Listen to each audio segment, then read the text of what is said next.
I'm Anne Cristaldi, and the business is real estate. I've been in real estate sales for, a long time. And I serve my clients by being accessible, keeping up with the times, and just bringing value to them. Yeah, and how long have you been in real estate? I have been in real estate 47 years. Wow. Long time. And what got you into real estate 47 years ago? Well, I'm a former teacher, and I thought I wanted more flexibility in the workday, so that's why I went to real estate. Yeah, and was it more flexible? To an extent. Yeah. Yeah, trading one problems for other problems. Yeah. And you can really make your own hours, you can do as much or as little as you want. Yeah. To an extent, I guess I should say. 47 years is an amazing amount of time to be in real estate. Tell me a little bit about I know you could probably talk forever about how the market's changed, but from when you started to today, and watching markets grow and interest rates change, what's it been like watching that process? Well, it's always adjusting and always pivoting to different, what's the norm at that time. When I got in the business since 1977, there were 18% interest rates in the early 80s. And, homes sold, people moved, and whether it was relocation or just, coming out of the apartment or going to a bigger home. So people adjust to it, and we all adjust to it. Yeah. And then, a lot of highlights. I guess my biggest highlight is when PS clients come back to me. I just had one that came back after 22 years. Oh, wow. And I sold her house and with 15 offers and that's great. And $135,000 more in her pocket. Yeah, which I I'm think sure was she good. appreciated Yeah, that. she did. What was it like to have someone come back 20 years later? Well, it was just really rewarding. Sure. It really was, that they had that trust and they remembered you, because sometimes people don't remember you. Right. You know? Yeah. You clearly stuck in their head 20 years later. What do you find most rewarding about what you do? And clearly you've been doing it for a long time. Well, I think when you get the job done, whether it's helping a buyer get the home that they want, and I think also know that they can afford to buy, and then get the home they want in this challenging market. It's sometimes tough for buyers. Right. But if the buyer really wants them, that's always a question I ask.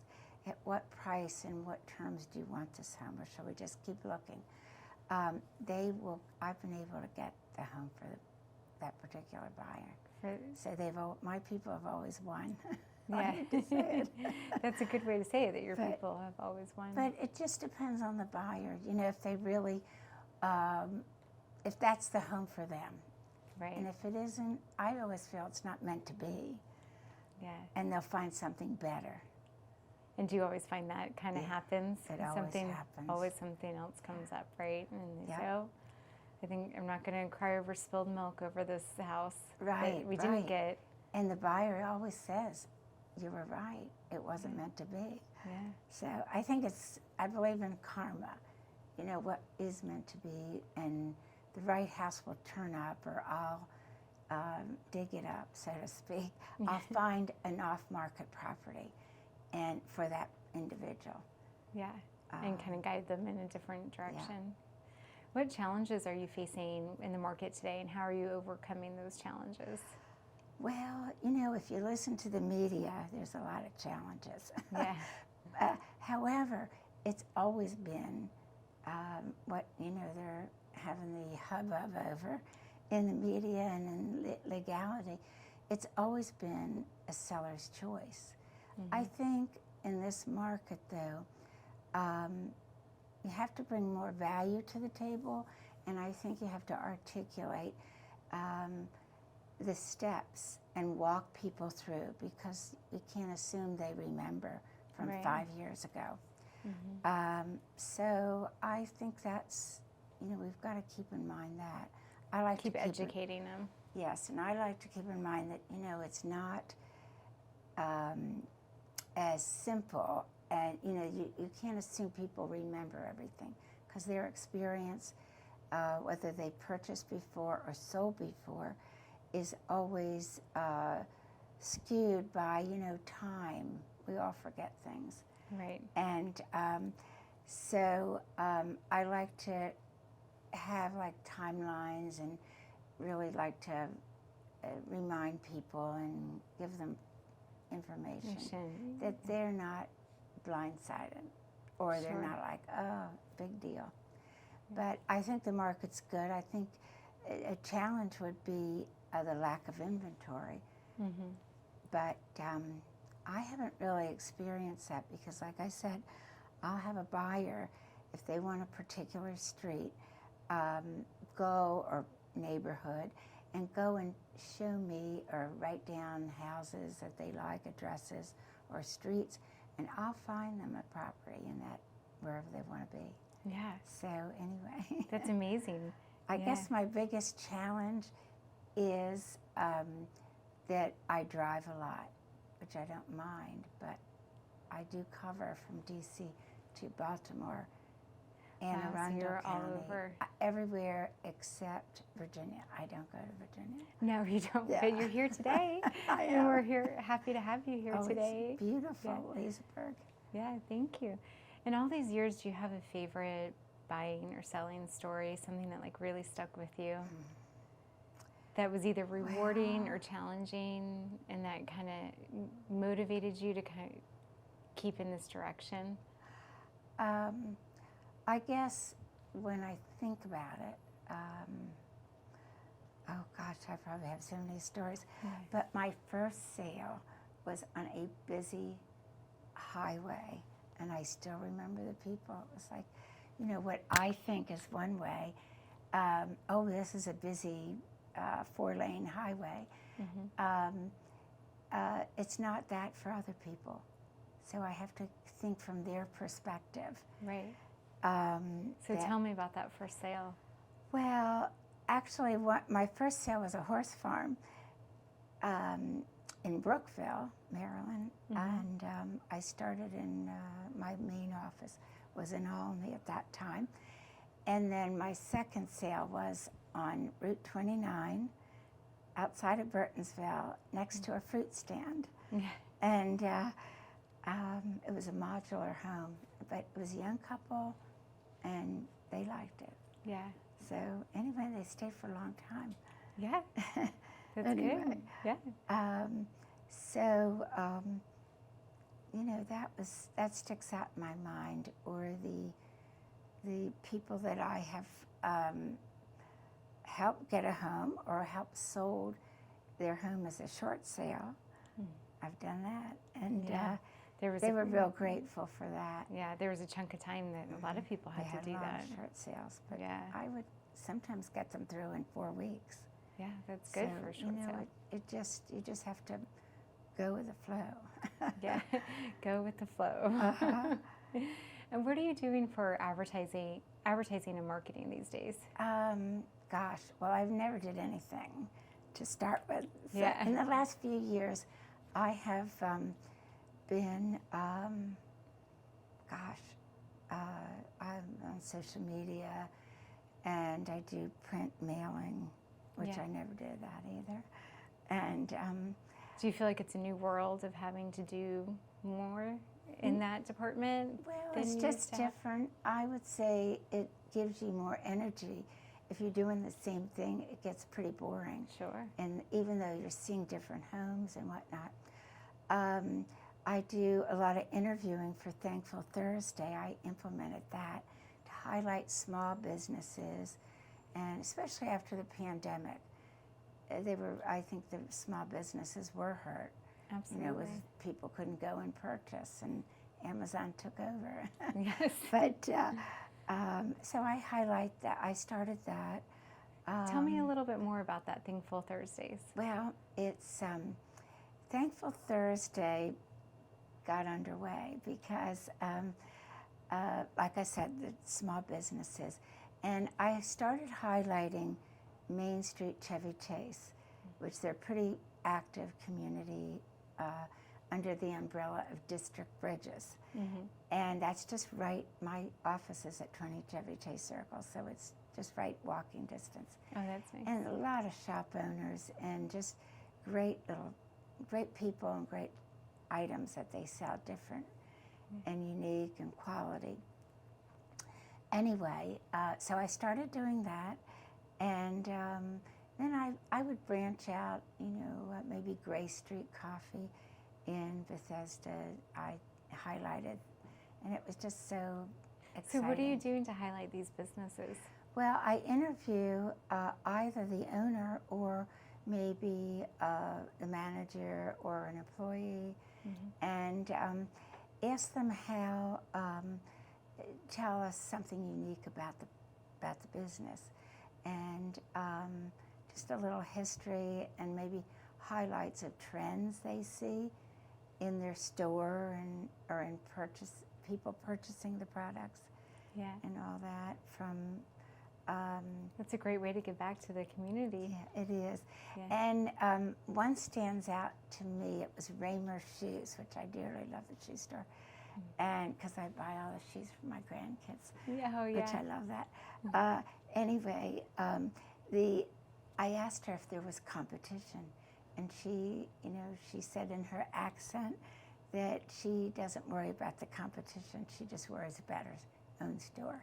Yeah. Which was really cute the way she said it. With confidence. Yeah. Yeah. And it's just a way to give back, really.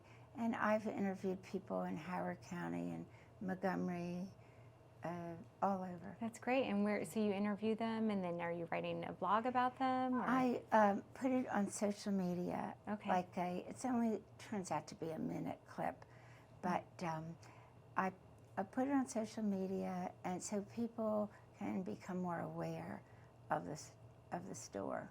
Oh yeah, or sure. the business. Might be a service like hair, salon, and so forth. What advice do you have with all your years of experience? What advice do you have for a young agent that's new in the field, or not even young, just a new agent coming into the field? What advice do you have? I would say, don't overthink. And this is a people business. And connect with people and love what you do. Yeah. I think that's what it is. Yeah. If you love what you do, it'll radiate. And you just find people to help. I was in FedEx yesterday, and the manager said, "Oh, I wish I hadn't relocated here from South Carolina." And we've got involved in a conversation. But and I might help them down the road. But anyway. What's kept you going? What's your passion? How do you find your passion? I think my passion and what has kept me going is that the diversity of people that I've helped, that I've come in contact with, that I've found them their dream home, whether it was 2.5 or 150, or even a $50,000 mobile home that I must have sold 46 years ago. Yeah. Anyway. By the fruit stand. But, no, that was different. A different one. No. I almost said to the lady, "You don't have to pay us," because she paid us in installments. Oh. But it's the value that you bring to people, and it's the reward that they, just the smile on their face that you helped them when they thought, "Oh, this is going to be difficult or something." Yeah, and it wasn't. No. You were able to guide them through that. Yeah. Is there a particular demographic, I shouldn't say demographic, but a certain type that you like to serve best as far as like a new home buyer or someone that's maybe like moving out, downsizing? What's kind of most rewarding for you? What transactions? Well, I think they all are. Yeah. It's really the person, and if I feel I can't, click with the person, I'll suggest somebody else help them. And I haven't had that happen yet, but you never know. You never know. But I think just everybody's in a different walk of life, helping people with new construction or custom construction is a little more taxing because it's a lot of little steps. But I've just enjoyed how it's just the person really when it comes down to it. And all nationalities, all walks of life. Yeah. It's just, Enjoy it keeps helping. it interesting that you're For not sure. just boring, selling condos or whatever. Yeah. So I think that's what's kept me going, that it's so diversified. It's not like sitting at a desk and Right. doing the same thing basically And no every two day. transactions are the same, Absolutely. right? They're not. Yeah. Have you had the chance to mentor other real estate agents? And if so, what has that meant to you? I have not mentored anyone. No? I have, given advice or suggestions, but I haven't mentored anyone. Yeah. Did you have someone that kind of mentored you when you were getting into the business? No. No, they just put you in. And Yeah. Back Yeah. then, they didn't really have the mentorship programs, but I have been in coaching. An old roommate of mine from a college I went to, I saw her at one of those reunions, Yeah. and she said, "Oh, you got to get in this coaching," and I did. And I've always been in coaching, whether it's business coaching or different suggestion. Different coaches focus on different strategies or Yeah. different ways to run your business. Sure. What has that coaching meant to you? Oh, I think it's been the world. Yeah. I felt like I neglected some of my previous clients and friends, and so I went into the ninja coaching. Into the what? It's called ninja coaching. Ninja coaching. It's all okay. about like connecting with people, no scripts, no nothing, Yeah. and to better serve the people I've neglected. Yeah. So that was my latest Latest thing. venture. Yeah. And just to improve on how you connect, because we don't know. I remember once, I think I said, "Oh, that's a small yard," or something stupid like that, thinking I was helpful. Right. And then they liked the small yard. So see, it's difference of opinions and point of references. Right. Where if you said that for somebody else, they'd say, "Oh, Yeah. this yard Yeah. is kind of small." Yeah. But Maybe- that was probably about 30 years ago. I don't do that anymore. Don't you? I try to put myself into their shoes Sure. and find what is important to them. That's how another reason I got in the business. I had a great agent. However, I always had everything researched before they called me up. Yeah. And you just have to, it's important to put yourself in their shoes. For sure. So you can understand kind Yeah. of where they're coming from, right? Yeah. Where Because do it's you? about them, It not is. me, Yeah. And helping them through this process, for Mhm. sure. Absolutely. Where do you see this all going for you in the future? Are you continuing on the real estate path? Yes, absolutely. Yeah. Because I'll just continue on it, probably for maybe, a lot of people are retiring, and even myself, if people don't see me out there, they think, "Oh, I'm retired or moved away or something." But I'm having too much fun. And You're like, why give it up yet? yeah, I probably maybe in 10 years, but I might be that person that works my whole life because I Yeah. love it. You love it, and You find can it only rewarding. go to the gym so much. And, That's true. And I just find it exciting. I'm always learning. I'm always in mastermind groups. Yeah. Some I've been in for 30 years. Yeah. So, you're always learning, you're always changing up. I think if I was staying the same, I would get bored. Yeah, we all would, right? Yeah, We all, it's kind of part of our duty is to learn and to grow and switch things up from time to time. Absolutely. Right? Yeah. As we wrap up here, are there any last parting words you'd like to leave us with? Any business advice, a mantra that you live by? Well, I would say it matters who you work with. Yes. And don't believe the media. Search it out and get the truth Yeah. for yourself. And anything's possible. A lot of people feel it's impossible to buy a home or to have home ownership or to buy investment property. Right. But it's not. It's not There's impossible. always when there's a will, there's a way. That's for sure. Well, thank you, Anne, for coming in today. It was a pleasure speaking with you. Well, thank you for having me. It was course. really exciting It was a to pleasure. be here. Happy you're here.